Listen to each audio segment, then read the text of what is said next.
소녀시대 생일 축하해!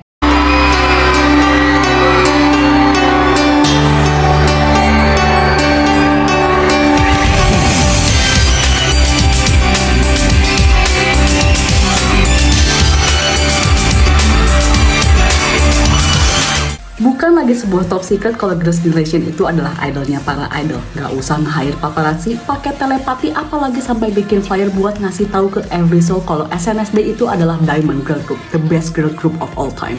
Disclaimer, I'm a naughty nine, jadi gue akan selalu include my Jessica, karena gue yakin it was none of their mistake pada saat itu karena mereka bukanlah bad girls, mereka juga adalah korban dari sekelompok villain. Anyway, kalau you think perjalanan SNSD itu mulus-mulus aja sebelum akhirnya bisa berhasil menjadi top girls, wait a minute, look at me baby, maybe you are wrong. Sebelum SNSD debut, The Boys Group itu selalu mengungguli, tapi Girls' Generation adalah girl group pertama yang bisa bersaing dengan boy group dalam segala aspek.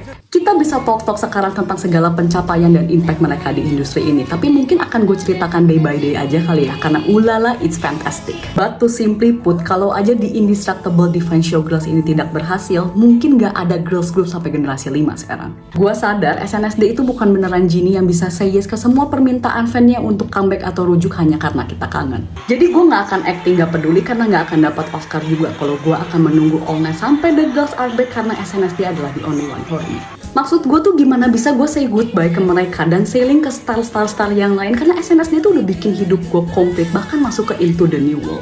Dan kayaknya ini adalah sebuah chain reaction yang bring us closer to destiny.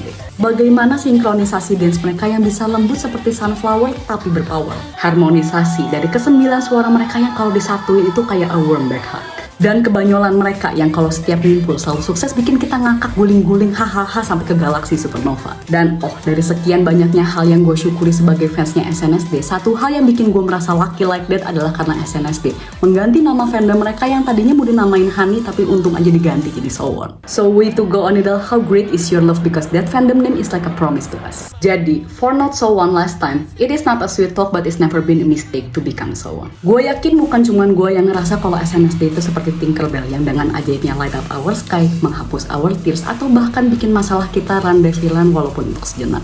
So thank you Sophie Onidel for being our vitamin, our dopamine, our freedom, my best friend yang bikin kita pengen punya time machine biar bisa kembali ke our 17. Karena menjadi Sowon buat gue itu rasanya seperti the great escape to paradise dimana kita bisa party on one afternoon holiday. Jadi kesimpulan yang tidak ada kesimpulannya.